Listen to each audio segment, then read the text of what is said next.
Students हम discuss करेंगे important news के बारे में। First news is regarding the president reference के पर्सपेक्टिव से है। आर्टिकल 143 के थ्रू प्रेसिडेंट के द्वारा सुप्रीम कोर्ट से ओपिनियन है वो मांगा जा सकता है किसी भी जुडिशियल मैटर के रिगार्डिंग में। सुप्रीम कोर्ट के साथ में कंसल्टेशन का उनका जो पावर है, ओपिनियन गेन करने का जो पावर है, वो इसी आर्टिकल के अंदर मेंशन किया गया। तो स्टूडेंट्स, प्रेसिडेंट मैम के द्वारा सुप्रीम कोर्ट को जो रेफ़र किया गया है वो एक जुडिशियल ऑर्डर के पर्सपेक्टिव से है।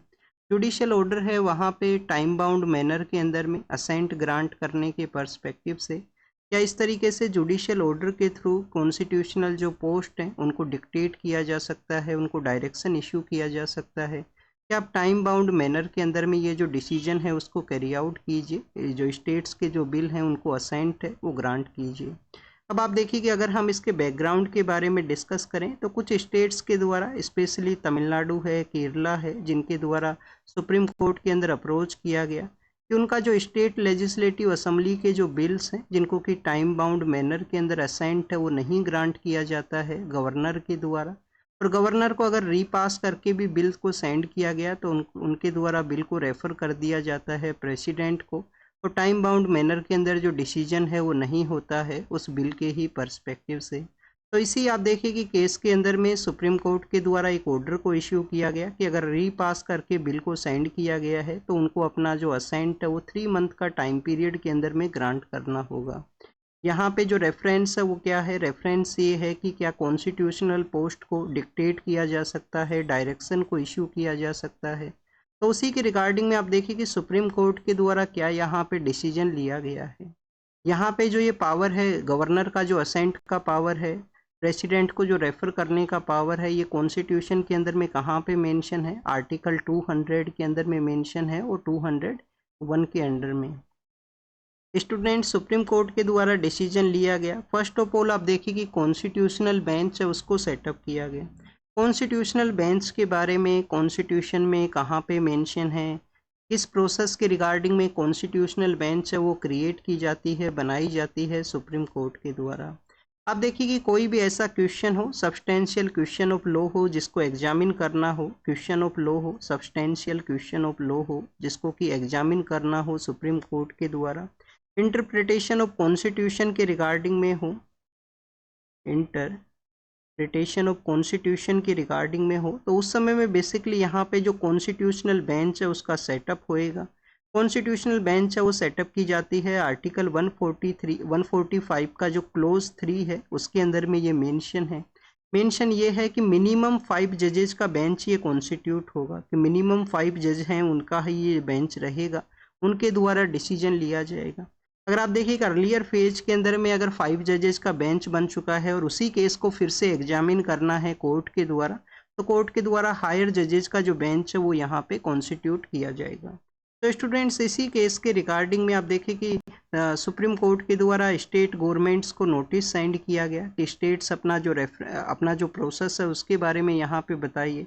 और काफ़ी इम्पोर्टेंट क्वेश्चन है जिसको कि जुलाई अगस्त का जो समय है उस समय में इसको कम्प्लीटली जो एग्जामिन किया जाएगा, हियर किया जाएगा, हर एक प्रोविज़न के रिगार्डिंग में जो एग्जामिनेशन रहेगा सुप्रीम कोर्ट का यहाँ पे। नेक्स्ट अगर हम बात करें स्टूडेंट्स, अब यहाँ पे आपको एक क्वेश्चन पता होना चाहिए। क्वेश्चन आपको ये पता होना चाहिए कि हमारा अभी तक का जो जुडिशियल हिस्ट्री है इंडिपेंडेंस के बाद में, हायर जजेस का बेंच है वो कौन सा कॉन्स्टिट्यूट हुआ है, जिसके अंदर में आप देखिए कि जो कंप्लीट जो सुप्रीम कोर्ट के जजेस हैं वो बैठे थे उस समय जितना स्ट्रेंथ हुआ करता था। अभी सुप्रीम कोर्ट का जो स्ट्रेंथ है वो कितना है? 34 जजेज हैं, वो आपको हाईएस्ट स्ट्रेंथ है वो मिलेगा। इसके द्वारा डिसाइड किया जाता है स्ट्रेंथ्स के बारे में। पार्लियामेंट के पास में हाईएस्ट पावर है, आप देखिए कि स्ट्रेंथ को इंक्रीज करना हो उसके पर्सपेक्टिव से। तो जो हाईएस्ट नंबर ऑफ जजेस का जो बेंच कॉन्स्टिट्यूट हुआ था, क्या वो केशवानंदा भारती केस के रिगार्डिंग में था, जिसमें बेसिक स्ट्रक्चर ऑफ कॉन्स्टिट्यूशन है, आप देखिए कि ये प्रोविजन है वो एग्जिस्टेंस में आया। नेक्स्ट अगर हम बात करें स्टूडेंट्स, हमारे जो वाइस प्रेसिडेंट हैं जगदीप धनखड़ साहब, उनके द्वारा अपना रेजिग्नेशन को सबमिट किया गया। उसी रेजिग्नेशन को नोटिफाई किया गया है मिनिस्ट्री ऑफ होम अफेयर्स के द्वारा, जो नोटिफिकेशन प्रोसेस के थ्रू में। आप देखिए कि उनके द्वारा रेजिग्नेशन किस आर्टिकल के थ्रू सबमिट किया गया था। आर्टिकल 67 है, उसको कोट करते हुए कहा गया था कि हेल्थ ग्राउंड्स के बेसिस के ऊपर में वो अपना जो कंटिन्यूस प्रोसेस है उसको नहीं कैरी आउट कर सकते हैं। नेक्स्ट यहाँ पे आप देखिए कि काफ़ी सारा थ्योरीज हैं कि उनके द्वारा यहाँ पे रिजाइन किया गया। क्या ये एग्ज़ाम के लिए इम्पोर्टेंट है? एग्ज़ाम के लिए इम्पोर्टेंट नहीं है स्टूडेंट्स। आप देखिए कि थ्योरीज के अंदर में ये भी मेंशन है कि गवर्नमेंट के साथ में उनके कुछ डिफरेंसेस थे। कंटिन्यूस वो जुडिशरी को आप देखिए कि उनके द्वारा जुडिशरी के रिफॉर्म्स के बारे में मेंशन किया जाता था कि जुडिशरी जो लेजिस्लेटिव और एग्जीक्यूटिव का डोमेन है उसके अंदर में इंटरवेन है वो नहीं कर सकती है। खुद भी उनका जो बैकग्राउंड है वो जुडिशियल बैकग्राउंड ही रहा था। राजस्थान के अंदर में वो काफ़ी फेमस जो लॉयर हैं वो हुआ करते थे। बाद में सुप्रीम कोर्ट का भी उनका काफ़ी ज़्यादा प्रैक्टिस है उसी सेक्टर जो लॉयर के ही पर्सपेक्टिव से। तो स्टूडेंट जुडिशियल रिफॉर्म के बारे में, जुडिशियल प्रोसेस में चेंजेस के बारे में उनका मेंशन था। अब यहाँ पे एक थ्योरी ये भी बताती है कि उनका गवर्नमेंट के साथ में कुछ डिफरेंसेस थे यहाँ पे। जो जुडिशियल पर्सन हैं, जो जजेज हैं, उनके रिमूवल का इम्पीचमेंट के रिगार्डिंग में, क्योंकि आप देखिए कि एक जज है जिनका जो रिमूवल प्रोसेस है, रिमूवल प्रोसेस के रिगार्डिंग में जो मोशन हुआ करता है वो लोकसभा के अंदर में गवर्नमेंट के द्वारा प्रपोज किया जाना था, जिसमें मिनिमम कितने जजेज का रिक्वायरमेंट होता है, सॉरी कितने मेंबर ऑफ पार्लियामेंट्स का रिक्वायरमेंट होता है 100, और राज्यसभा के अंदर में कितने मिनिमम चाहिए, आपको 50 चाहिए मोशन को अगर आपको एडमिट करना है उसके रिगार्डिंग में। तो उनके द्वारा जज का रिमूवल प्रोसेस के पर्सपेक्टिव से जो मोशन था इम्पीचमेंट का, उसको उनके द्वारा एडमिट किया गया था। आपको ये भी जानकारी होना चाहिए कि वाइस प्रेसिडेंट के रिमूवल प्रोसेस के रिगार्डिंग में भी अपोजिशन के जो पॉलिटिकल लीडर्स हैं उनके द्वारा वाइस प्रेसिडेंट के ही रिमूवल की रिगार्डिंग में मोशन को भी प्रपोज किया गया था। दिसंबर के समय में हुआ था।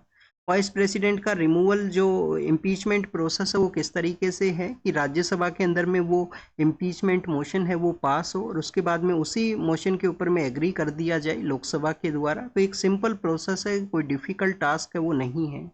नेक्स्ट यहाँ पे हम वाइस प्रेसिडेंट पोस्ट के बारे में ही आपको बेसिक इन्फॉर्मेशन होना चाहिए। कल भी हमने रीड किया था वाइस प्रेसिडेंट पोस्ट के पर्सपेक्टिव से कि हमारी कंट्री के अंदर में सेकंड हाईएस्ट ये पोस्ट हुआ करती है आफ्टर द प्रेसिडेंट के बाद में।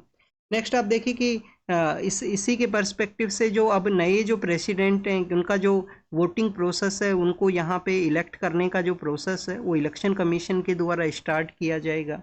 वोटिंग का जो प्रोसेस है वो किसके अंदर में मेंशन है, आर्टिकल 66 के अंदर में मेंशन है। वोटिंग कैसे हुआ करता है, जो इनके वोटिंग प्रोसेस में कौन लोग पार्टिसिपेट करते हैं। तो आप देखिए कि लोकसभा और राज्यसभा के जो मेंबर्स हैं, लोकसभा और राज्यसभा के जो मेंबर्स हैं वो यहाँ पे पार्टिसिपेट करते हैं। लोकसभा राज्यसभा के दोनों मेंबर्स हैं, इलेक्टेड मेंबर भी और नॉमिनेटेड मेंबर भी। नॉमिनेटेड मेंबर जो आप देखिए कि प्रेसिडेंट के इलेक्शन के अंदर में नहीं पार्टिसिपेट हैं वो किया करते हैं। आर्टिकल 66 के अंदर में सीक्रेट बैलेट के बारे में भी मेंशन है। अगर किसी पर्सन को नॉमिनेशन को कैरी आउट करना है तो नॉमिनेशन के अंदर में 20% उनको एज ए प्रपोजर के रूप से रखने होंगे, 20% एज ए सेकेंडर्स के रूप से उनको रखने होंगे अपने फॉर्म के अंदर में। 15,000 है वो सिक्योरिटी डिपॉजिट है, उसको कैरी आउट करना होगा। क्या स्टूडेंट्स यहाँ पे जो वोटिंग का जो वैल्यू है, राज्यसभा और लोकसभा के जो मेंबर ऑफ पार्लियामेंट हैं, एमपीज हैं, उनका जो वोटिंग का जो वोट का जो वैल्यू है क्या वो यहाँ पे इक्वल है? यस स्टूडेंट्स, वाइस प्रेसिडेंट के इलेक्शन के अंदर में हर एमपी का जो वोट है उसका वैल्यू है वन वैल्यू वहाँ पे रखा गया है, जो कि आपको प्रेसिडेंट इलेक्शन में नहीं मिलेगा।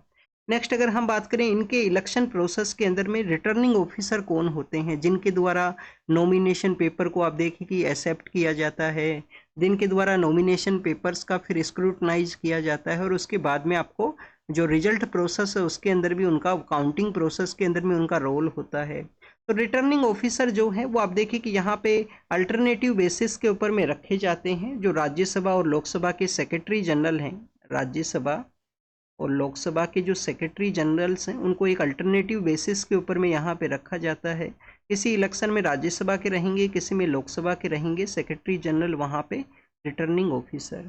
तो ये वाइस प्रेसिडेंट इलेक्शन के बारे में हुआ जो हमने यहाँ पे रीड किया है। क्या स्टूडेंट्स कॉन्स्टिट्यूशन अलाउ करता है कि इनका जो वैकेंसी अगर क्रिएट होगा तो उनको एक टाइम बाउंड मैनर के अंदर में आपको फिल करना होगा। जैसे कि आप देखिए कि प्रेसिडेंट के रिगार्डिंग में 6 मंथ का वहाँ पे मेंशन है कि विद इन द 6 मंथ एक कॉन्स्टिट्यूशनल ऑब्लिगेशन है कि आपको पोस्ट को फिर से री इलेक्ट करके वहाँ पे उस पोस्ट को फिल है वो करना होगा।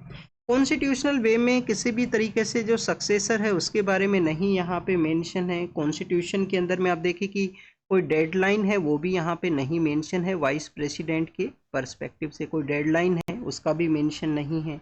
Law does not prescribe the deadline, unlike जैसा प्रेसिडेंट में होता है 6 मंथ के अंदर विद इन वैकेंसी है उसको फुलफिल करना होगा।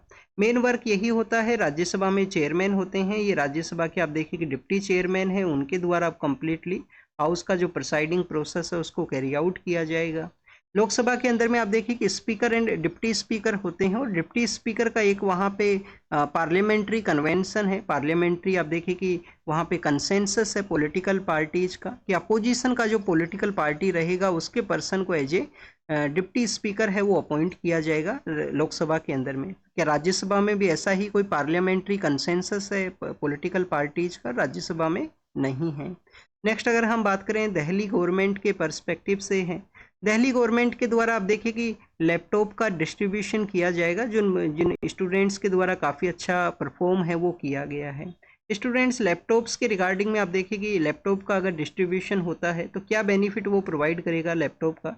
एक तो हमारा जो आईसीटी का जो सेक्टर है, डिजिटल डिवाइड है, उसको भी कम करने का कोशिश होगा। सोसाइटी में हमारा जो स्टूडेंट्स में स्पेशली डिजिटल डिवाइड है वो ना होना चाहिए। नेक्स्ट आप देखिए कि ये यहाँ पे टेक्नोलॉजिकल एजुकेशन, टेक्नोलॉजिकल जो यहाँ पे इंटरेस्ट है उसको ये डेवलप कर सकता है। आपको फर्स्ट टाइम 2012 के समय देखने के लिए मिलता है जब उत्तर प्रदेश के अंदर में नए जो चीफ मिनिस्टर पावर में आते हैं, अखिलेश यादव थे शायद उस समय। तो अखिलेश यादव के द्वारा आप देखिए कि इनिशिएटिव चलाया गया था, फर्स्ट टाइम लैपटॉप डिस्ट्रीब्यूशन होता है एक लार्जर स्केल के ऊपर में, और उसी का फिर बाद में काफ़ी सारे स्टेट्स के द्वारा कॉपी किया जाता है। काफ़ी सारे स्टेट्स भी अपने डोमेन के अंदर में लैपटॉप डिस्ट्रीब्यूशन है, टैबलेट का जो डिस्ट्रीब्यूशन है वो करते हैं। तो एक टेक्नोलॉजिकल जो डिजिटल डिवाइड था उसको समहाउ गैप को रिड्यूस करने का कोशिश किया गया था गवर्नमेंट्स के द्वारा कि जो मेरिटियस जो बेटर परफॉर्मेंस वाले जो स्टूडेंट्स हैं उनको इस तरीके से टेक्निकल सपोर्ट है, टेक्निकल जो एडवांसमेंट है वो किया जाए।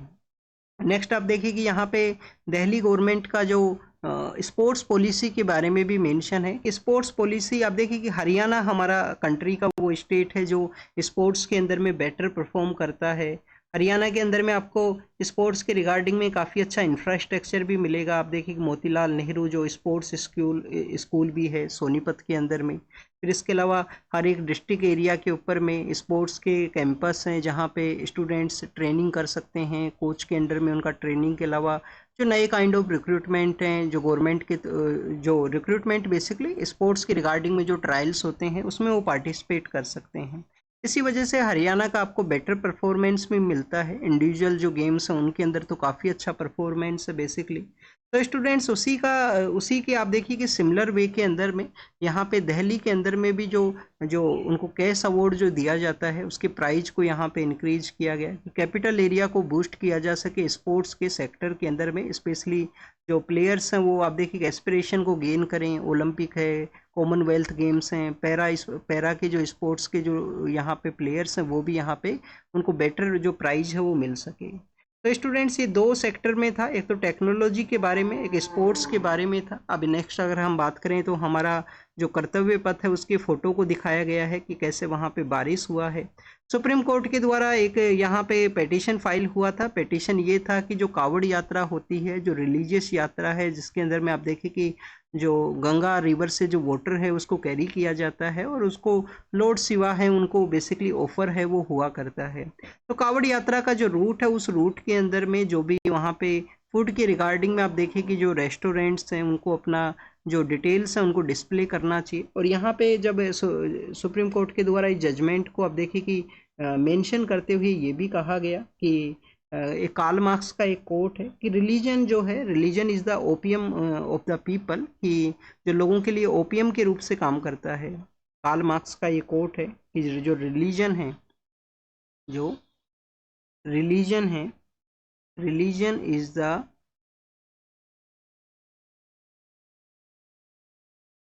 Opium of the people. अब आप देखिए क्या इस तरीके के जो कोट्स हैं वो हमको पढ़ने चाहिए, क्या हमको होना चाहिए इनके बारे में पता। तो स्टूडेंट्स ये जो कोट्स हैं वो आपके मेंस के पेपर में भी काम आएंगे, आपके ऐसे के अंदर में भी ये काम आएंगे। सपोज कीजिए यहाँ पे यही आपको मेंशन कर दिया जाता है, तो कैसे आप उसको एग्जामिन करोगे, कैसे आप वहाँ पे 10 to 12 पेज है उसके ऊपर ऐसे लिखोगे। तो ऐसे राइटिंग के अंदर में आपको यहाँ पे अच्छे से अंडरस्टैंड करने का ज़रूरत है, हमारे सिलेबस के एवरी डोमेन को आप कवर कर सको इस अगर कोर्ट को आप एक्सप्लेन करते हुए। किसके द्वारा कहा गया है, जो कोर्ट है, कोर्ट कहा गया है कार्ल मार्क्स के द्वारा। नेक्स्ट अगर हम बात करें स्टूडेंट्स सुप्रीम कोर्ट के ही पर्सपेक्टिव से है कि महाराष्ट्र के अंदर में जो बॉम्बे हाई कोर्ट है उनके द्वारा जिस तरीके से जो कन्विक्टेड पर्सन्स हैं उनको एक्विटल किया है कि उनके रिगार्डिंग में जो सब्सटेंशियल डाउट के अलावा आप देखिए कि कोई उनके अगेंस्ट में एविडेंस है वो नहीं है। 2006 के समय मुंबई के वहाँ पे ट्रेन्स के अंदर में सीरियल ब्लास्ट होता है, 180 के आसपास लोगों का डेथ हुआ था। कुछ ऐसे भी लोग हैं जो इंजर्ड हुए थे, 800 के आसपास लोग इंजर्ड हुए थे। तो आप देखिए कि 1000 के आसपास यहाँ पे टोटल जो केसेज हैं, कुछ वहाँ पे डेथ हैं, कुछ वहाँ पे कैजुअलिटीज़ हैं। तो स्टूडेंट्स इस तरीके का जो यहाँ पे एक इंसिडेंट है, उसके बाद में इतने समय के बाद में हमारा जो इन्वेस्टिगेशन एजेंसीज हैं, जो हमारी जो हर एक पुलिस स्टेट का जो पुलिस फोर्स होता है, उसके रिगार्डिंग में क्वेश्चंस को रेज करता है। क्या यहाँ पे जब भी कोई इंसिडेंट देखने के लिए मिलता है तो क्या उनके पास में उनके ऊपर में कोई पॉलिटिकल प्रेशर होता है क्या स्टूडेंट, क्या उनके ऊपर में कोई पॉलिटिकल प्रेशर होता है कि उनको स्पीडी मैनर के अंदर में जो अक्यूज्ड पर्सन है उनको अरेस्ट करना होगा, जो पर्सन उस केस से रिलेटेड है उनको अरेस्ट करना होगा। क्या इस तरीके से जो स्पीडी मैनर के अंदर में पॉलिटिकल प्रेशर के रूप से जो उनके द्वारा अरेस्ट किए जाते हैं, क्या कोर्ट के अंदर में फिर उसके अगेंस्ट में एविडेंस को प्रूव करना काफ़ी डिफ़िकल्ट होता है। तो स्टूडेंट्स इसके रिगार्डिंग में आप देखिए कि कल का जो इंडियन एक्सप्रेस का न्यूज़पेपर था उसके अंदर में एक हमारे फॉर्मर आईपीएस ऑफिसर हैं मीरा चड्डा बोलवानकर, उनके द्वारा लिखा गया है काफ़ी अच्छे से उसके पर्सपेक्टिव से कि कैसे एनआईए का जो आप देखिए कि जो कन्विक्शन रेट है वो काफ़ी ज़्यादा है। एनआईए नाम का जो हमारे यहाँ पे एक इंस्टीट्यूशन है 2611 के बाद में बताया गया, कन्विक्शन रेट है वो काफ़ी अच्छा है। पॉलिटिकल आप देखिए कि आपके ऊपर में प्रेशर है वो नहीं होना चाहिए। स्पेशल स्कोर्ट्स को हमें क्रिएट करने का ज़रूरत है, जिसको टेक्नोलॉजिकल सपोर्ट भी यहाँ पे मिल सके, बेटर टेक्नोलॉजिकल सपोर्ट रहे। विटनेस प्रोटेक्शन स्कीम्स हैं वो हमारे यहाँ पे बेटर हो सके कि उनके द्वारा विटनेस के द्वारा जो अपना स्टेटमेंट है उसको चेंज ना किया जाए। विटनेस प्रोटेक्शन जो इनिशिएटिव्स हैं उनको प्रमोट करने का ज़रूरत है। टेक्निकल सपोर्ट के अलावा स्टूडेंट्स यहाँ पे प्रॉपर वे के अंदर लीगल पर्सपेक्टिव से भी जो सपोर्ट है वो रहे, जिसके अंदर में आप देखिए कि कोर्ट के अंदर में जो एविडेंस है उसको कैसे प्रूव किया जाएगा। 20 से जो यहाँ पे 7/11 का जो इंसिडेंट था जिसमें 2006 के जो ट्रेन ब्लास्ट थे, जिसमें आप देखिए कि जो प्रेशर कुकर का एक थ्योरी है वो एग्जिस्टेंस में आया था कि प्रेशर कुकर उनके द्वारा रखे गए, बाद में उसी के पर्सपेक्टिव से जो क्रॉस एग्जामिनेशन के अंदर में वो सेटअप है वो नहीं हो सकता हाई कोर्ट के अंदर में। अब अपील किया गया है सुप्रीम कोर्ट के अंदर में महाराष्ट्र गवर्नमेंट के द्वारा, और आप देखिए कि जो ऑर्गेनाइज क्राइम है उसके जो जिनके द्वारा ये क्राइम कमिट किया गया वो आप देखिए कि उनको अरेस्ट किया जा सके। ये सिक्योरिटी एजेंसीज का जो सपोर्ट का ज़रूरत है ये भी यहाँ पे हो सके, जिससे लॉन्ग टर्म बेसिस के अंदर में हमारा इन्वेस्टिगेशन है वो इम्प्रूव होए। नेक्स्ट अगर हम बात करें तो ये जो पॉइंट्स है वही आप यूज करोगे। मेन आपने आपसे कोई क्वेश्चन पूछ लिया गया कि कैसे हमारे यहाँ पे लॉन्ग टर्म बेसिस के ऊपर में जो केसेज हैं उसके अंदर में कन्विक्शन रेट है वो काफ़ी कम क्यों है, क्या हमारा जो क्रिमिनल जो सिस्टम है उसके अंदर में रिफॉर्म का ज़रूरत है। जैसे आप देखिए कि हम पहले मलिमत कमेटी कॉन्स्टिट्यूट हुआ था, उसमें क्रिमिनल जुडिशियल सिस्टम को रिफॉर्म के बारे में कहा गया था। हमारे नए आप देखिए कि जो क्रिमिनल कोड्स हैं वो भी एग्जिस्टेंस में आए हैं, उनका भी 1 ईयर कंप्लीट हो चुका है। तो क्वेश्चन आपसे इनडायरेक्टली या डायरेक्टली बेसिस के ऊपर मेंस के अंदर में पूछे जाएंगे और आपको इसी तरीके से आपको आंसर है वो लिखने होंगे। Technological support, witness protection scheme जिसको बूस्ट करने का ज़रूरत है, एनआईए मॉडल को फॉलो करना चाहिए, पॉलिटिकल इंटरफेरेंस कम से कम होना चाहिए, जो स्पेशल स्कोड है वो यहाँ पे फ्री वे के अंदर में वर्क है वो कर सके। मणिपुर के अंदर में आप देखिए कि वायलेंस हुआ था 2023 के समय, जब से कंटिन्यूस वहाँ पे सोशल डिवाइड है, सोसाइटी में जो सोशल कम्युनिटीज़ हैं उनके बीच में एक डिवाइड क्रिएट हुआ। अब आप देखिए कि जो डिस्प्लेस पर्सन है फिर से अपने होम्स के लिए रिटर्न करना उनके द्वारा स्टार्ट है वो किया गया है। मणिपुर के अंदर में आप देखिए कि कम्युनिटीज़ आपको मिलेंगी, कौन कौन सा कम्युनिटी वहाँ पे रहा करती हैं। वैली एरिया के अंदर में मैतीज रहा करती हैं, मैतीज नाम का जो कम्युनिटी है। मणिपुरी लैंग्वेज भी आप देखिए कि मैती लैंग्वेज जिसको हम बोलते हैं, तो मैतीज कम्युनिटी है। इसके अलावा जो हिली एरिया है, जो आउटर एरिया है, वहाँ पे कुकी और जो कम्युनिटी रहती हैं। एक पार्ट के अंदर में नागा कम्युनिटी भी आपको देखने के लिए मिलेगी। नागाज के रिगार्डिंग में आप देखिए कि एक वहाँ पे फेस्टिवल है जिसको ऑर्गेनाइज किया गया था मार्च अप्रैल के मंथ के समय में। तो मैती कम्युनिटी है, कुकी एंड जो कम्युनिटी है मणिपुर के अंदर में, उनके आपस में कन्फ्लिक्ट की वजह से अब वापस से लोग रिटर्न है वो करने लगे हैं। तो स्टूडेंट्स, ये वायलेंस लेड जो डिस्प्लेसमेंट था उसका जो यहाँ पे रिहेबिलिटेशन है, जो लोगों का वापस से रिटर्न करना है, उसके अंदर में क्या गवर्नमेंट किसी तरीके का फाइनेंशियल सपोर्ट यहाँ पे प्रोवाइड करती है? तो यस स्टूडेंट्स, रिहेबिलिटेट का जो प्रोसेस है उसके अंदर में 3 लाख के आसपास, 3 लाख के आसपास जो फाइनेंशियल सपोर्ट है वो यहाँ पे प्रोवाइड किया जाता है गवर्नमेंट के द्वारा। हमारे जो प्राइम मिनिस्टर हैं यूनाइटेड किंगडम के विजिट के लिए जाएंगे। यूनाइटेड किंगडम के विजिट के दौरान में आप देखिए कि हमारी गवर्नमेंट का जो कंसर्न ये है कि जो प्रो खालिस्तान के जो यहाँ पे एक्टिविस्ट हैं उनका प्रेजेंस होना यूनाइटेड किंगडम के वहाँ पे। फ्री ट्रेड एग्रीमेंट तो हमारा एग्जिस्टेंस में आएगा, बोथ कंट्रीज का आपस में फाइनेंशियल सेक्टर के अंदर में काफ़ी अच्छा रिलेशन भी है, जिसमें आप देखिए कि जो यूके है इंडिया का 6th लार्जेस्ट, यूके जो है वो इंडिया के अंदर में 6th लार्जेस्ट इन्वेस्टर के रूप से काम करता है। 6th लार्जेस्ट इन्वेस्टर है। 36 बिलियन के आसपास एफडीआई है, फॉरेन डायरेक्ट इन्वेस्टमेंट है, वो भी यूके से इंडिया के अंदर में आपको मिलेगा। इंडिया भी आप देखिए कि 20 बिलियन के आसपास इन्वेस्टमेंट को कैरी आउट करता है। बट ऐसे पर्सन जो कि एंटी इंडिया सेंटीमेंट्स को कैरी करते हैं, ऐसे पर्सन जो फ्यूजिटिव इकोनॉमिक ऑफेंडर हैं, भगोड़े हैं, वो भी वहाँ पे रहा करते हैं। तो उन लोगों को, जो फ्यूजिटिव पर्सन हैं, उनको तो एक्स्ट्राडिशन करके आप देखिए कि इंडिया के अंदर में लाया जाए, एक्स्ट्राडिशन करके इंडिया के लिए लाया जाए। और जो प्रो खालिस्तानी पर्सन हैं उनके अगेंस्ट में एक्शंस हैं वो लिए जाएं। क्योंकि हमारे जब मिनिस्टर ऑफ एक्सटर्नल अफेयर का विजिट हुआ था तो उस समय उन लोगों के द्वारा प्रोटेस्ट किया गया था। इंडियन फ्लैग को भी आप देखिए कि डैमेज करने का जो कोशिश है वो किया गया था उस दौरान में। इंडिया और यूके के रिलेशंस कैसे हैं? 6th लार्जेस्ट, इंडिया का भी काफ़ी सारा इन्वेस्टमेंट है। फ्री ट्रेड एग्रीमेंट अब एग्जिस्टेंस में आएगा, जो मई के मंथ के समय टेलीफोनिक इंटरेक्शन के थ्रू ही आप देखिए कि एग्री है वो किया गया था। अब तो ये यूके के बारे में था। यहाँ पे नेक्स्ट अगर हम बात करें, आप देखिए कि हमारे आपस में स्टेट्स के कन्फ्लिक्ट हैं, स्टेट्स के जो डिफरेंसेज हैं उसके बारे में हैं। तो ये स्टेट कोऑपरेशन को भी आप देखिए कि प्रमोट करने का ज़रूरत है हमारे फेडरल स्ट्रक्चर के अंदर में। हमारा जो फेडरल स्ट्रक्चर है वो कैसा है स्टूडेंट्स? जब भी अगर आप रीड करते हो India that is Bharat, India that is Bharat हम रीड करते हैं। India that is Bharat is union of state. तो क्या हमारे यहाँ पे फेडरल वर्ड है, जो फेडरलिज्म का वर्ड है उसको यूज किया गया है? फेडरल वर्ड का क्या हमारे कॉन्स्टिट्यूशन में यूज है? कॉन्स्टिट्यूशन में यूज नहीं है, यूनियन बताया गया है। आपने रीड किया होगा कि फेडरलिज्म के अंदर में 2 टाइप ऑफ फेडरलिज्म हुआ करते हैं। एक तो आप देखिए कि विद होल्डिंग वाले हुए हैं, एक कमिंग टुगेदर के हैं, कि काफ़ी सारा जो यहाँ पे जो डिफरेंट कॉलोनी है, डिफरेंट स्टेट्स हैं, एक कंट्री के रूप से अपने आप को सेटअप करें कमिंग टुगेदर के रूप से। हमारा कंट्री विद होल्डिंग है कि एक यहाँ पे टेरिटरी बना कंट्री का कंप्लीट, ये इंडिया है। इसके अंदर में यहाँ पे डिफरेंट यूनिट्स हैं जिनको कि स्टेट और यूनियन टेरिटरी का नाम दिया जाता है। तो आप देखिए कि इस तरीके से फेडरल स्ट्रक्चर है।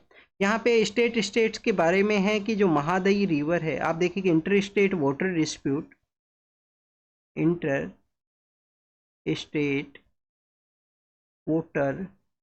डिस्प्यूट, ये बेसिकली एक मेजर इशू है प्रेजेंट समय के दौरान में। काफ़ी सारी जो मेजर रिवर्स हैं जहाँ पे स्टेट्स के डिफरेंसेस हैं। यहाँ पे किस रिवर के बारे में है? महादई रिवर के बारे में है। गोवा के जो पॉलिटिकल लीडर हैं महादई, जिसको कि मंडावी के नाम से भी जानते हैं। ये आप देखिए कि जो महादई रिवर है इसी को ही आप रियो डी गोवा के नाम से भी बोला जाता है, रियो डी गोवा। आपने लैटिन अमेरिका के अंदर में रीड किया होगा, रियो डी प्लाटा है, इसको रियो डी गोवा कहा करते हैं महादई रिवर को।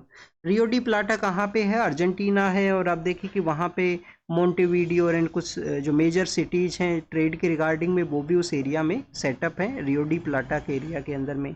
यूपीएससी ने लास्ट ईयर, इस साल नहीं, लास्ट ईयर 2024 के क्वेश्चन पेपर के अंदर में ऑप्शन के अंदर में रियो डी प्लाटा है उसको मेंशन किया था। 23 या 23 23 या 24 के पेपर में किया था रियो डी प्लाटा को। तो आपको ऑप्शंस को भी अगर आप रीड करते हो, ऑप्शन को देखते हो, आप देखिए कि इंपॉर्टेंट लोकेशन है रियो डी प्लाटा, ऐसे ही रियो डी गोवा है, महादई रिवर है।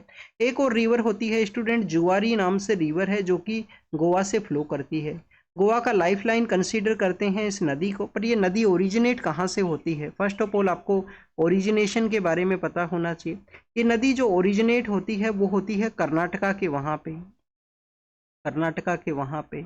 सेंट्रल गवर्नमेंट के द्वारा एक ट्राइब्यूनल को सेटअप किया गया है। ट्राइब्यूनल ने अपना जजमेंट दिया इन 3 राइपेरियन स्टेट्स के रिगार्डिंग में। कर्नाटका है, गोवा है और महाराष्ट्र है। कर्नाटका, गोवा और महाराष्ट्र, ये 3 स्टेट इसके पार्ट हैं महादई रिवर सिस्टम के। एक बार फिर से देखते हैं स्टूडेंट्स, महाराष्ट्र है, कर्नाटका है और गोवा है, ये 3 स्टेट इसके राइपेरियन पार्ट हैं। अभी यहाँ पे वाटर के डाइवर्जन के रिगार्डिंग में कंटेम्प्ट का जो पिटीशन है वो फाइल किया जाएगा कि उनके द्वारा अपने टेरिटोरियल ज्यूरिडिक्शन के अंदर में वाटर को डाइवर्ट किया गया है, जिसको आप ये किसी भी तरीके से गोवा के जो लोग हैं वो चेंज नहीं कर सकते हैं। तो महादई रिवर हमने देखा कहाँ से ओरिजिनेट करती है, भीमगढ़ नाम का एरिया है बेलागावी डिस्ट्रिक्ट के अंदर में, वेस्टर्न घाट में, वेस्टर्न घाट से ओरिजिनेट करती है। वेस्टर्न घाट के अंदर में आप देखें कि जो भीमगढ़ का एरिया है, भीमगढ़ बेलागावी का ये पार्ट है, भीमगढ़ से ओरिजिनेट करती है। दूध सागर नाम का जो वाटरफॉल है, दूध सागर नाम का जो वाटरफॉल है वो इसके ऊपर में सेटअप है। तो स्टूडेंट्स ये महादई रिवर के बारे में है। नेक्स्ट अगर हम बात करें वन महोत्सव है, आप देखिए हमारे इंडिपेंडेंस के बाद में जुलाई का जो मंथ था, जो के एम मुंशी साहब के द्वारा वन महोत्सव स्टार्ट किया गया था, उस दौरान में क्या के एम मुंशी साहब हैं जो ड्राफ्टिंग कमेटी के भी मेंबर हुआ करते थे क्या स्टूडेंट्स? जो हमारा कॉन्स्टिट्यूशन का जो ड्राफ्टिंग कमेटी है जिसके 7 मेंबर हैं, ऐड किया गया था डॉक्टर BR अम्बेडकर के द्वारा। तो के एम मुंशी साहब के आप ड्राफ्टिंग कमेटी के मेंबर्स बताना कमेंट सेक्शन के अंदर में, ये आपका होमवर्क है। नेक्स्ट अगर हम बात करें स्टूडेंट्स, के एम मुंशी साहब के द्वारा इंडिपेंडेंस के बाद में ये वन महोत्सव स्टार्ट किया गया था जुलाई के मंथ के समय में, और उसी दौरान से आप देखिए कि कंटिन्यूस इसको ऑब्जर्व किया जाता है। प्लांटेशन ड्राइव है वो एग्जिस्टेंस में लाई जाती हैं। हरियाणा स्टेट का ये एडवर्टाइजमेंट है। लाइफ इनिशिएटिव के बारे में भी यहाँ पे मेंशन है, PM सर एंड हरियाणा के जो CM है उनका फोटो है। तो ये आपको गवर्नमेंट एडवर्टाइजमेंट के बारे में यहाँ पे एक पता होना चाहिए कि गवर्नमेंट के एडवर्टाइजमेंट के अंदर में common chaos versus union of India का वो केस है, जब सुप्रीम कोर्ट ने ऑब्जर्व किया कि 5 लोगों का फोटो ही आप यूज कर सकते हो। आप प्रेसिडेंट का फोटो यूज कर सकते हो, PM का फोटो यूज कर सकते हो, आप CM का फोटो और गवर्नर का जो फोटो है वो यहाँ पे यूज करोगे। और एक आप देखिए कि चीफ जस्टिस ऑफ इंडिया, तो फोटो के बारे में था कि यहाँ पे किसी भी पॉलिटिकल पार्टी का जो ऑर्गेनाइजेशन है उसके लीडर का नहीं होगा, कोई जो मिनिस्टर्स हैं उनका फोटो नहीं यूज होगा यहाँ पे। तो स्टूडेंट्स ये आप गवर्नमेंट एडवर्टाइजमेंट के पर्सपेक्टिव से common chaos versus union of India का केस हमने जब वन महोत्सव के बारे में देखा, जो 1950 के समय फर्स्ट वीक ऑफ जुलाई में के मुंशी साहब जो हमारे उस समय मिनिस्टर हुआ करते थे उनके द्वारा स्टार्ट किया गया है। प्लांटेशन ड्राइव है, गवर्नमेंट ने रिसेंटली एक पेड़ माँ के नाम से इनिशिएटिव भी चलाया है। अब हरियाणा के बारे में अगर रीड करें तो हरियाणा में एक तो आप देखिए कि फॉरेस्ट एरिया काफ़ी कम है, ऑलरेडी फॉरेस्ट एरिया काफ़ी कम है। अरावली रिवर पास करता है southern part of Haryana, Mahendragarh, Rewari है, फरीदाबाद का एरिया है, गुरुग्राम डिस्ट्रिक्ट है, उस एरिया से अरावली है वो पास करता है। अरावली इंपॉर्टेंट है, यहाँ पे अरावली के रिगार्डिंग में काफ़ी बार न्यूज़ है वो हुआ करती हैं। नेक्स्ट आप देखिएगा हरियाणा के अंदर में नेशनल पार्क के पर्सपेक्टिव से हम रीड करते हैं तो 2 नेशनल पार्क आपको मिलते हैं हरियाणा में। एक कौन सा है? सुल्तानपुर है, सुल्तानपुर जो कि गुरुग्राम के अंदर में है, सुल्तानपुर नेशनल पार्क है। एक आप देखिए कि कालेसर है, कालेश्वर नेशनल पार्क है। तो 2 नेशनल पार्क हैं हरियाणा के अंदर में। नेक्स्ट अगर हम बात करें स्टूडेंट्स न्यूक्लियर पावर सेक्टर के पर्सपेक्टिव से हैं, न्यूक्लियर पावर सेक्टर के रिगार्डिंग में भी आप देखिए कि क्या डिसीजन लिया गया है हमारे कंट्री के अंदर में। एक तो स्टूडेंट्स हमारे कंट्री का टारगेट ये है कि हमें 2047 तक हमें डेवलप्ड कंट्री है वो बनना है। डेवलप्ड कंट्री बनना है तो आप देखिए कि हमारे कंट्री का जो एनर्जी डिमांड है वो भी हमें फुलफिल करना होगा। जो न्यूक्लियर एनर्जी है, क्लीन सोर्स का आप देखिए कि एक एग्जाम्पल है, क्लीन सोर्स है बेसिकली एनर्जी के पर्सपेक्टिव से। सेकेंड स्टूडेंट्स डेवलप्ड के अलावा 2070 तक हमें कार्बन न्यूट्रलिटी है उसको अचीव करना है, 0 कार्बन एमिशन को कैरी आउट करना है। तो उसके लिए भी ये जो क्लीन एनर्जी है उसका इम्पोर्टेंस है। तो दो सेक्टर्स हैं यहाँ पे इम्पोर्टेंट्स है। गवर्नमेंट के द्वारा बजट के अंदर एक डिसीजन लिया गया न्यूक्लियर सेक्टर के पर्सपेक्टिव से। बजट में डिसीजन क्या लिया गया कि आने वाला जब हम यहाँ पे डेवलप्ड कंट्री के स्टेटस को अचीव करेंगे तो 100 गीगा वोट है, 100 गीगा वोट एनर्जी का जो प्रोडक्शन है वो किसके थ्रू हो, न्यूक्लियर सेक्टर के पर्सपेक्टिव से हो। प्रेजेंट समय में न्यूक्लियर सेक्टर के अंदर में हमारा एनर्जी का जो प्रोडक्शन है वो कितना है, 8 गीगा वोट है। आप देखिए कि 8 पॉइंट कुछ गीगा वोट है प्रेजेंट समय का जो कैपेसिटी है। 100 गीगा वोट इसको लेके जाना है तो हमें अल्टरनेटिवली आप देखिए कि फाइनेंशियल सपोर्ट भी चाहिएगा, टेक्नोलॉजिकल सपोर्ट का भी रिक्वायरमेंट है वो रहेगा। गवर्नमेंट के द्वारा इसके पर्सपेक्टिव से क्या किया गया, न्यूक्लियर एनर्जी मिशन लाया गया। क्या लाया गया स्टूडेंट्स, न्यूक्लियर एनर्जी मिशन है वो लाया गया। न्यूक्लियर एनर्जी मिशन के अंदर में क्या टारगेट यहाँ पे रखा गया है कि गवर्नमेंट 20,000 करोड़ का जो सपोर्ट है वो प्रोवाइड करेगी, 20,000 करोड़ का सपोर्ट प्रोवाइड करेगी। इसके अलावा आप देखिए कि 5 स्मॉल न्यूक्लियर रिएक्टर हैं वो हमको सेटअप करने हैं 2023 तक। 5 small modular reactor, small modular, ये हमने मार्च और फरवरी मार्च के समय काफ़ी रीड किया था। ये हमें 2033 तक, 23 आई थिंक मैंने अभी बोल दिया था, 33 है, 33 तक हम स्मॉल मॉड्यूलर रिएक्टर हैं वो बनाने हैं जो इंडिजीनियस वे के अंदर भी रोल प्ले करें।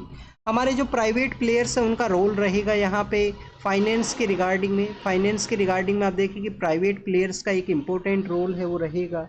फिर स्टूडेंट्स यहाँ पे ये भी कहा गया कि जो अगर हमें इस तरीके से न्यूक्लियर एनर्जी को अगर प्रमोट करना है तो हमें हमारे जो रेगुलेटरी फ्रेमवर्क्स हैं उनको भी चेंज करने का ज़रूरत है। रेगुलेटरी फ्रेमवर्क जिसमें एटॉमिक एनर्जी का एक्ट है 1982 का, रेगुलेटरी जो फ्रेमवर्क हैं, रेगुलेटरी फ्रेमवर्क हैं उसको चेंज करने का ज़रूरत रहेगा। एटॉमिक एनर्जी एक्ट है 1982 का। फिर आप देखिए कि सिविल लाइबिलिटी एक्ट है जो 2000, civil liability nuclear damage act है 2010 का, उसको जो चेंज करने के रिगार्डिंग में अभी हमने ऑफर्स हैं वो प्रोवाइड किए हैं कि जिससे बाहर का जो इन्वेस्टमेंट आ सके, बाहर का कंपनी जा सके, न्यूक्लियर सेक्टर को सपोर्ट करने के रिगार्डिंग में, या कंट्रीज भी अपना कोऑपरेशन है उसको कर सकें। अब हमारा न्यूक्लियर सेक्टर के रिगार्डिंग में हिस्ट्री है वो क्या है, आप देखिए कि डॉक्टर होमी जहांगीर बाबा हैं जो हमारे आर्किटेक्ट हैं न्यूक्लियर जो एनर्जी का जो सेक्टर है उसके रिगार्डिंग। डॉक्टर होमी जहांगीर बाबा से भी पहले आपको फर्स्ट हमारा जो न्यूक्लियर रिसर्च का जो स्टेशन हुआ करता था, तो आप देखिए कि एशिया का फर्स्ट न्यूक्लियर रिसर्च का जो सेटअप है वो सेटअप किया गया था कहाँ पे, अप्सरा नाम से एक न्यूक्लियर, अप्सरा फर्स्ट क्या था न्यूक्लियर, आप देखिए कि न्यूक्लियर रिसर्च का एक लेबोरेटरी है उसको सेटअप किया गया। बाद में आपको तारापुर नाम की जो जगह है महाराष्ट्र के, वहाँ पे आप देखिए कि जो तारापुर नाम की जगह है वहाँ पे फर्स्ट न्यूक्लियर पावर प्लांट है वो आपको मिलेगा, फर्स्ट न्यूक्लियर रिएक्टर आपको मिलेगा। फिर स्टूडेंट्स सिचुएशन ऐसा डेवलप होता है कि 1962 के समय वॉर का सिचुएशन क्रिएट होता है हमारा चाइना के साथ में, वो हमारा इकोनॉमिकल डेवलपमेंट को इम्पैक्ट किया। 1967 के समय जब एनपीटी साइन हुआ था, नॉन प्रोलिफरेशन ट्रीटी, तो हमने उससे आउट रहने का काम किया। और 1974 के समय में आप देखिए कि ऑपरेशन स्माइलिंग बुद्धा के थ्रू हम यहाँ पे जो ऑपरेशन स्माइलिंग बुद्धा के थ्रू पीसफुल टेस्ट है उसको करते हैं फर्स्ट टाइम पीसफुल टेस्ट है उसको कैरी आउट करते हैं। फिर सेकंड टेस्ट हमने ऑपरेशन शक्ति के थ्रू 1998 के समय किया गया पोखरण के वहाँ पे। तो ये जो कम्प्लीटली आप देखिए कि जो कंट्रीज़ का हमारे अगेंस्ट में सैंक्शन लगा, जो हम आउट ऑफ एनपीटी रहे, इसने इम्पैक्ट किया हमारा nuclear development, nuclear power sector का जो डेवलपमेंट है उसको स्लो डाउन है वो कर दिया गया। अभी रिसेंटली आप देखिए कि 220 यहाँ पे प्रेशराइज हैवी वाटर रिएक्टर है जो राजस्थान में इंडिजीनियस वे में सेटअप हुआ है। नेचुरल यूरेनियम है उसको फ्यूल के रूप से वो जो प्रेशराइज हैवी वाटर रिएक्टर है वो यूज करता है, हैवी वाटर रिएक्टर उसको यूज करता है। रसिया ओनली कंट्री है जो हमें टेक्निकल सपोर्ट प्रोवाइड करता है कुडनकुलम नाम का जो न्यूक्लियर पावर प्लांट है उसके पर्सपेक्टिव से। आप देखिए कि वहाँ पे उनके द्वारा जो न्यूक्लियर पावर प्लांट्स को जो सपोर्ट, टेक्निकल सपोर्ट प्रोवाइड किया गया है। तो और कंट्रीज को अगर हमें अट्रैक्ट करना है तो इन रेगुलेटरी फ्रेमवर्क को चेंज करना होगा, स्पेशली 2010 का जो civil liability nuclear damage act है। नेक्स्ट अगर हम बात करें कॉन्स्टिट्यूशनल ड्राफ्ट के बारे में है, आप देखिए कि हमारे कंट्री के अंदर में फर्स्ट टाइम जो कॉन्स्टिट्यूशन का ड्राफ्ट है 1895 के समय होता है। क्रेमेन रॉय है, उनका एक जो पॉलिटिकल पार्टी है वो भी ड्राफ्ट करती है। इनिशियली जो ड्राफ्ट था उसके अंदर में as a dominion status within the British का जो कंट्रोल है उसी के अंडर में हमको सेटअप करते हुए कैसे रूल को हम कैरी आउट करेंगे। क्योंकि स्टूडेंट्स 1906 का जब कांग्रेस सेशन को आप देखते हो तो कांग्रेस सेशन का वहाँ पे अल्टीमेट ऑब्जेक्टिव है वो क्या था, स्वराज वहाँ पे अल्टीमेट ऑब्जेक्टिव था। और आप देखिए कि पूर्ण स्वराज है जो तो हम 1929 के लाहौर सेशन के अंदर में करते हैं कि हमें कंप्लीट इंडिपेंडेंस चाहिए, हमें डोमिनियन स्टेटस है वो नहीं चाहिए। तो कॉन्स्टिट्यूशनल ड्राफ्ट है जो एग्जिस्टेंस में आते हैं, समय समय पे एग्जिस्टेंस में आई। मैक्सिमम ड्राफ्ट के अंदर में किसी में लिबरल थ्योरी था, किसी में ग्रास रूट लेवल का डेवलपमेंट था। तो कॉन्स्टिट्यूशनल ड्राफ्ट के डिफरेंसेस के बारे में है। कॉन्स्टिट्यूशन असेंबली तो आप देखिए कि बाद में कैबिनेट मिशन के रिकमेंडेशन के बाद में वो बनती है कॉन्स्टिट्यूशन जो असेंबली है। और 2 ईयर 11 मंथ और 18 डेज 2 ईयर 11 मंथ और 18 डेज के अंदर में हमारा कॉन्स्टिट्यूशन है वो प्रिपेयर करती है कॉन्स्टिट्यूशन असेंबली। नेक्स्ट अगर हम बात करें students, ministry of social justice के द्वारा पार्लियामेंट के अंदर में कहा गया कि 90% जो हमारे जो आप देखिए कि सीवरेज के जो वाटर एरियाज हैं जहाँ पे डेथ देखने के लिए मिलती हैं स्पेशली वर्कर्स का, तो 90% वो लोग हुआ करते हैं जो किसी भी तरीके का जो सेफ्टी गियर्स है जिनको कि नहीं कैरी आउट है वो करते हैं। तो students lack of safety gears हैं। और अगर आप देखिए कि यहाँ पे सेफ्टी के रिगार्डिंग में भी कुछ प्रोवाइड कर दिया जाएगा, तो जो ग्लव्स हैं वो यहाँ पे प्रोवाइड किए जाएंगे कि हैंड्स के अंदर में वो इसको यूज कर सकें। किसी भी तरीके का जो पर्सनलाइज आप देखिए कि प्रोटेक्शन जो इक्विपमेंट है, पीपीई किट्स हैं, उनका तो यहाँ पे प्रेजेंस है वो नहीं होता है। तो स्टूडेंट्स इसके बारे में है बारे में ये भी है कि सेप्टिक टैंक्स को भी अब गवर्नमेंट को ध्यान देने का ज़रूरत है। जैसे हमने मैनुअल स्क्वेंजिंग है, तो हमारे यहाँ पे मैनुअल स्क्वेंजिंग का प्रैक्टिस हुआ करता था कंट्री के कुछ पार्ट्स के अंदर में, उनको आप देखिए कि हमने यहाँ पे बेसिकली एलिमिनेट किया, इरेडिकेट किया। वैसे ही अभी हमें जो सेप्टिक टैंक्स के अंदर में काम करने वाले वर्कर्स हैं उनको सेफ्टी को इंश्योर करने का ज़रूरत है। यहाँ पे टेक्निकल जो रोबोट्स हैं वो भी आप देखिए कि यूज किए जा सकते हैं। बांदीकूट नाम से एक रोबोट था जिसको डेवलप भी किया गया था, बांदीकूट को, जो सिवर लाइन्स के जो टैंक जो यहाँ पे एरियाज हैं उसके क्लीनिंग के पर्सपेक्टिव से। नेक्स्ट अगर हम बात करें स्टूडेंट्स, आपको बेंजवाड़ा विल्सन नाम के एक पर्सन है, बेंजवाड़ा विल्सन, इनके बारे में आपको पता होना चाहिए। उनका काफ़ी सारा वर्क है जो सफाई के रिगार्डिंग में जो वर्कर्स हैं उनके वर्क के पर्सपेक्टिव से रमन मैग्सेसे अवार्ड भी इनको मिला है। गवर्नमेंट के द्वारा कौन सा कोई स्कीम चलाया गया है कि जो सेफ्टी गियर्स नहीं होते हैं सेप्टिक टैंक में काम करने वाले जो वर्कर्स हैं उनकी रिगार्डिंग में? तो स्टूडेंट्स नमस्ते नाम का एक स्कीम आपको देखने के लिए मिलता है। नमस्ते नाम का एक स्कीम है।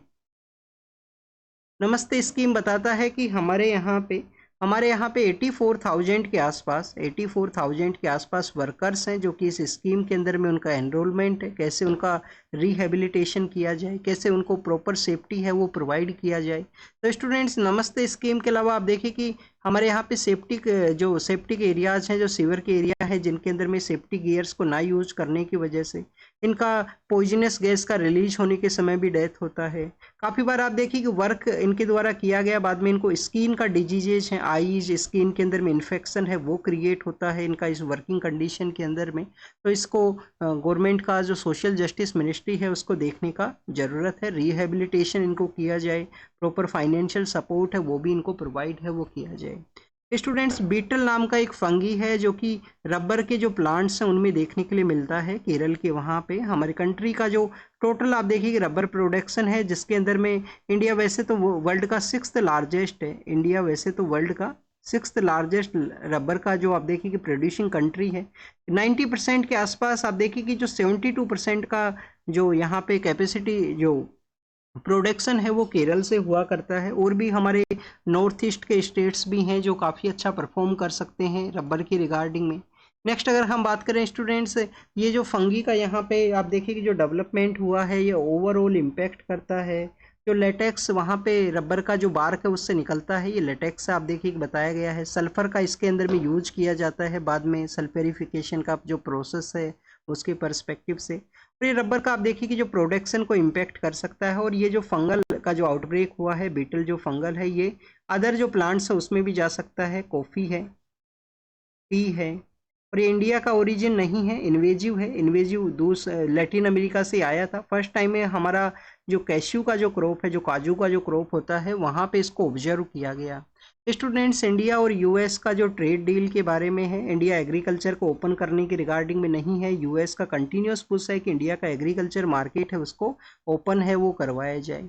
तो स्टूडेंट्स, यहाँ पे डेडलॉक अभी कंटिन्यूस है। और आप देखिए कि अभी रिसेंटली यूएस के द्वारा इंडोनेशिया और वियतनाम के साथ में, किसके साथ में, इंडोनेशिया और वियतनाम के साथ में जो डील साइन किया गया। तो आप देखिए कि जो ट्रेड डील वहाँ पे डिस्कशन हुआ था उसके अलावा अनाउंस कर दिया गया कि इन एरियाज़ के अंदर, तो इस तरीके से भी अनाउंसमेंट हो सकता है। ऐसा भी यहाँ पे जो पॉसिबिलिटीज़ के बारे में कहा गया। एक्सट्रीम वेदर कंडीशन की वजह से हमारे जो सिटीज़ हैं उसके अंदर में हार्म कंडीशन है, मिलियन ऑफ डॉलर्स का लॉस है, वर्किंग कंडीशन का लॉस है, इम्पैक्ट जो प्रॉपर आप देखिए कि जो वर्क का जो यहाँ पे एफिशिएंसी है उसको भी ये इम्पैक्ट करता है। तो ह्यूमन बींग का हेल्थ के ऊपर भी इम्पैक्ट है, फाइनेंशियल भी यहाँ पे लॉस है। एक्सट्रीम वेदर कंडीशन जहाँ पे हीट काफ़ी ज़्यादा है वो क्रिएट होती है। स्पेशली आप देखें कि अप्रैल, मई और जून के जो 3 मंथ हैं उस दौरान में तो काफ़ी हायर लेवल के ऊपर हीट आपको देखने के लिए मिलेगा। मैक्सिमम जो इनफॉर्मल वर्क के सेक्टर में जो लोग हैं वो आप देखें कि हीट एक्सपोजर है उनका जॉब के अंदर में, तो उसको तो ये इम्पैक्ट करता ही है यहाँ पे। नेक्स्ट अगर हम बात करें स्टूडेंट्स, यहाँ पे एक डैम के कंस्ट्रक्शन के बारे में है, यारलुंग सांगपो, जो नामचा बारवा नाम का जो यहाँ पे माउंटेन रेंज है, नामचा बारवा के बारे में बताया गया है कि जो स्टूडेंट्स, जो यारलुंग सांगपो नाम का जो नदी है वो यहाँ से आप देखिए कि बैंड करता है। इसी एरिया के अंदर में चाइना के द्वारा एक डैम है उसका कंस्ट्रक्शन किया जाएगा, जो वाटर का जो फ्लो है उसको इम्पेक्ट कर सकता है। जो ये रिवर कहाँ से ओरिजिनेट होती है, कैलाश मानसरोवर का जो लेक एरिया है वहाँ से रिवर ओरिजिनेट होती है। तिब्बत आप देखिए कि जिसको कि थर्ड पोल के रूप से भी हम कंसिडर करते हैं, वहाँ से काफ़ी सारा जो हाईलैंड का एरिया है, काफ़ी सारी रिवर्स हैं वो वहाँ से ओरिजिनेट हैं वो करती हैं। यूनिवर्स के पर्सपेक्टिव से अगर हम रीड करें, काफ़ी सारा गैलेक्सीज हैं यूनिवर्स के अंदर में। आप देखिए कि हमारा जो गैलेक्सी है वो कौन सा है, मिल्की वे गैलेक्सी है हमारा। तो स्टूडेंट, जो आकाश गंगा हमारा जो मिल्की वे गैलेक्सी है, क्या यूनिवर्स का कोई टॉप एरिया है, क्या कोई सेंटर एरिया है या कोई बॉटम का एरिया है? यूनिवर्स बताया जाता है कि जो बिग बैंग का जो थ्योरी है, बिग बैंग का थ्योरी है उसके बाद में एग्जिस्टेंस में आता है। और बिग बैंग थ्योरी के बाद में आप देखिए कि किसी भी तरीके से इसका जो मिडिल पार्ट, टॉप का पार्ट, बॉटम का पार्ट वो नहीं यहाँ पे कैलकुलेट है वो हो सका है। कंटिन्यूअस जो गैलेक्सीज हैं वो एक एक्सपेंड सिचुएशन में है, मूवमेंट का सिचुएशन के अंदर में है। कोई other galaxy other than the milky way आप यहाँ पे बताना, कोई आपको पता हो कोई अदर गैलेक्सी हैं जो क्या एंड्रोमेडा गैलेक्सी हैं जो गैलेक्सी का ही पार्ट है यहाँ पे। और कुछ गैलेक्सी आप देखिए कि अर्थ से भी आपको नेक्ड आइज के थ्रू दिखाई देती हैं। यूरोपियन यूनियन के जो डिप्लोमेट्स हैं उनके द्वारा आप देखिए कि यहाँ पे इजराइल के लोगों से कहा गया है कि गाजा स्ट्रिप के अंदर में कंटिन्यूस जो किलिंग है उसको स्टॉप किया जाए उनके द्वारा। चाइना के पर्सपेक्टिव से है, चाइना के द्वारा इन्वेस्टिगेट किया जाएगा तिब्बत के लीडर को ब्राइबरी केस के रिगार्डिंग में। फिर स्टूडेंट्स है कि यहाँ पे आप देखिए कि आर्टिस्ट के बारे में है, एग्जाम के लिए नहीं इम्पोर्टेंट है। पाकिस्तान के अंदर में जो इमरान खान नाम के पॉलिटिकल लीडर हुआ करते थे, उनकी पॉलिटिकल पार्टी के जो लोग हैं जिन्होंने प्रोटेस्ट किया था उनको कुछ समय का सेंटेंस दिया गया है।